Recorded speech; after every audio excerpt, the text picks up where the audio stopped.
Now, I've talked plenty about how and why I'm so bullish on your 2019 Minnesota Vikings offense and how, if the offensive personnel can perform up to their potential on the field, like we know that they're capable of doing anyway, that there's no reason why the Vikings shouldn't put out at least a top 10 offense in the NFL. Now, conversely, if somehow, some way, you follow up 2018 with another disappointing 2019 season, meaning you're one and done in the playoffs, or even worse, you missed the playoffs entirely, then what? What's to happen after that? So 2 weeks ago on this very podcast, I talked about how in that same scenario, if that were to happen, that I firmly believe both Rick Spielman and Mike Zimmer will be gone. Now, in that same light with Kirk Cousins, if you don't meet expectations in 2019, I can no longer defend him. I can no longer defend this dude, and you will have validated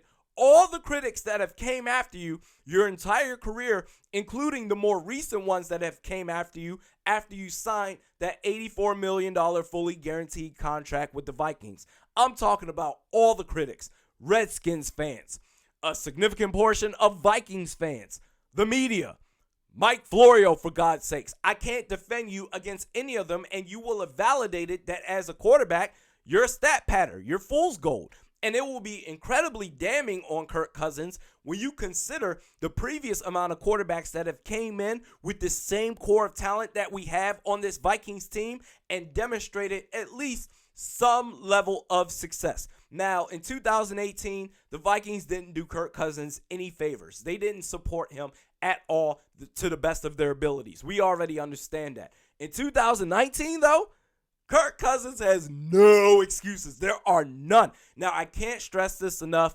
I firmly believe that 2019 will be a super successful season.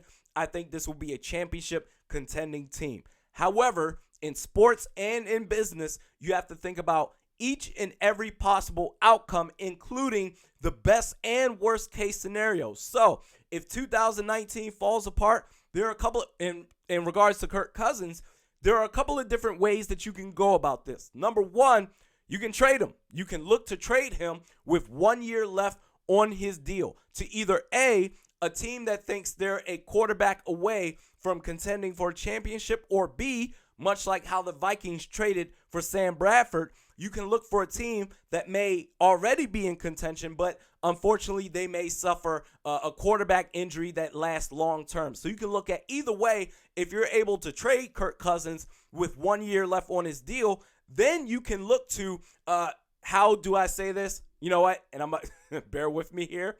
You can look to endeavor for Trevor. Yes, I said, and that's my idea. I don't know if anybody came up with this before me, but I spent a good half hour thinking about this. Endeavor for Trevor, as in Trevor Lawrence, quarterback out of Clemson. You can look to draft him in the 2021 draft after trading away Kirk Cousins and hitting the reset button for the 2021 draft. You can look to do that.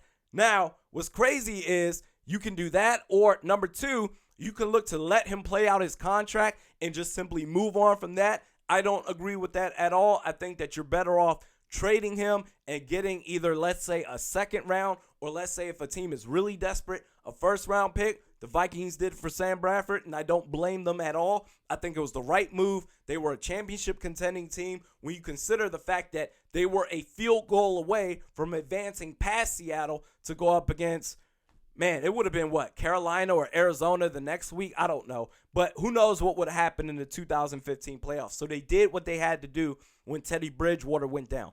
I don't think you should let Kirk Cousins simply play out his contract and then he walks away after that.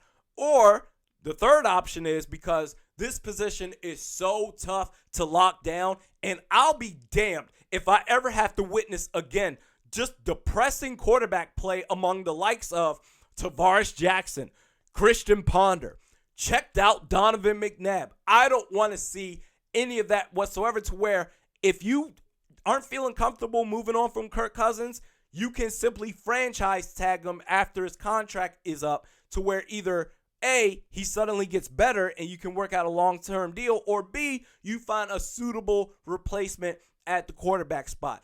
I have no idea. You guys let me know what your thoughts are. Which direction would you go in? Or if you have a completely different idea, let me know. Quite honestly, me personally, just off the top of my head, if I had to choose one, Endeavor for Trevor, baby. I think that dude's going to be a star in this league. When he's eligible to get drafted, the Vikings should go after him. Just tank it away, baby. Let it go. Tank the whole season away. So let me know your thoughts in the comment section. Before we end this video, just a reminder that this is Vikings YouTube channel. I talk about the Vikings on here. Every video that's on here will reference the Vikings somehow, some way. However, there's an extended audio podcast you can find on SoundCloud or on iTunes or Apple Podcasts. The link to that podcast, the audio podcast, will be in the description of this video. So the next couple of segments, we'll talk about the pass interference review is official now. Now the final, I guess, tweaks have been hammered by the NFL. We'll talk about that. Also, the Minnesota Timberwolves, they jump up from the 11th pick to the 6th pick to draft Jarrett Culver.